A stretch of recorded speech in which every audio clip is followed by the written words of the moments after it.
የቅዱስ ጊዮርጊስ ስፖርት ክለብ ሁለት ድንቅ ተጫዋቾችን ለማስፈረም መስማማቱን ይፋ በማድረግ ቀዳሚው ክለብ ሆኗል። የፈረሰኞቹ ቤት በመጪው የ2019 የውድድር ዘመን የኢትዮጵያ ፕሪሚየር ሊግ እና የኢትዮጵያ ዋንጫ ውድድሮች ላይ በተሻለ ዝግጅትና ጠንካራ ስብስብ በማቅረብ ስኬታማ ለመሆን የዝውውር ገበያውን በመቀላቀልና ያስፈረማቸውን ተጫዋቾች ይፋ በማድረግ ቀዳሚው ክለብ ሆኗል። ክለቡ በትላንትናው ዕለት ተስፋ ሰጪውን ወጣት ብሩክ እንዳለንና ፈጣኑን አጥቂ ተመስገን ብርሃኑን ለማስፈረም መስማማቱን በይፋ አስታውቋል። ክለቡ ትላንት ለስፖርት ቤተሰቡ ባጋራው ይፋዊ መረጃ መሰረት ሁለቱ ተጫዋቾች ለቅዱስ ጊዮርጊስ ለመጫወት የተስማሙ ሲሆን የሕክምና ምርመራቸውን ካጠናቀቁ በኋላ ሐምሌ 20 በሚከፈተው የተጫዋቾች የዝውውር መስኮት በፌዴሬሽን ተገኝተው ፍርሚያቸውን የሚያኖሩ ይሆናልም ተብሏል። ክለቡ ስለ ተጫዋቾቹ የፍርሚያ ሁኔታ በተመለከተ የክለቡ የአሰልጣኞች ቡድን ለአዲስ የውድድር ዘመን ባቀረበው የአዲስ ፈራሚ ተጫዋቾች ዝርዝር መሰረትም ሊያስፈርም እንደቻለም በስራት ሬዲዮ ከታማኝ ምንጮች በደረሰው መረጃ ለማወቅ ችሏል። ፈረሰኞቹ በቀጣይ ከ6 እስከ 9 አዲስ ተጫዋቾችን የማስፈረም እቅድ እንዳላቸውም ያገኘነው መረጃ ያመለክታል። ሁለት ወጣት ተጫዋቾች ከስምምነቱ በኋላ ለክለቡ ማህበራዊ ድረገጽ በዝውውሩ የተሰማቸውን ደስታ ገልጸዋል።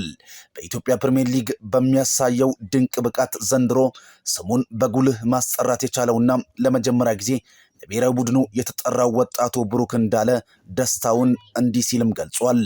ቅዱስ ጊዮርጊስ ታሪካዊ ትልቅ ክለብ ነው። የዚህ ክለብ አካል መሆን ለኔ ትልቅ ክብር ነው። የተጣለብኝን ኃላፊነት በሙሉ አቅሜ ለመወጣት እሰራለሁ ሲል በፍጥነቱና በግብ መግባቱ ብቃቱ በሊጉ ተጽዕኖ ፈጣሪ የሆነ የመጣው ሌላኛው ወጣት አጥቂ ተመስገን ብርሃኑ በበኩሉም ቅዱስ ጊዮርጊስን የማውቀው ከድልና ከዋንጫ ጋር ነው። ከአዳዲሶቹ የቡድን አጋሮች ጋር በጋራ በመሆን ክለቡን ወደሚገባው ድል መንገድ ለመመለስ ከፍተኛ ጥረት አደርጋለሁ ብሏል።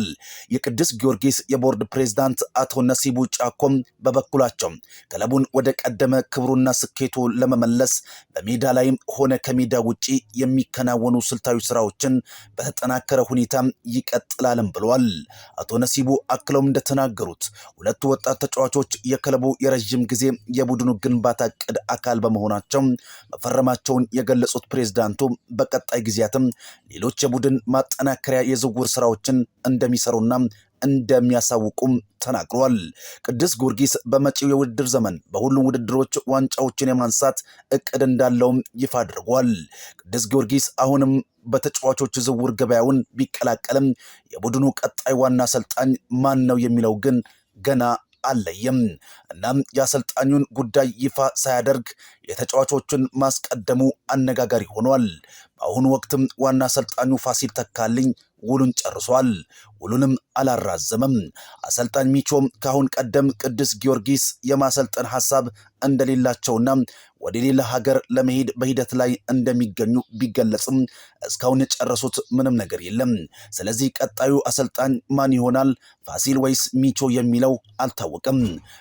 በዚህ ሳምንት ማብቂያ አሊያም በቀጣይ ሳምንት መጀመሪያ ቦርዱ ይፋ ያደርጋል ተብሎ እንደሚጠበቅ ያገኘነው መረጃ ያመላክታል። መረጃው የመላክ ወልደ ሰንበት ነው።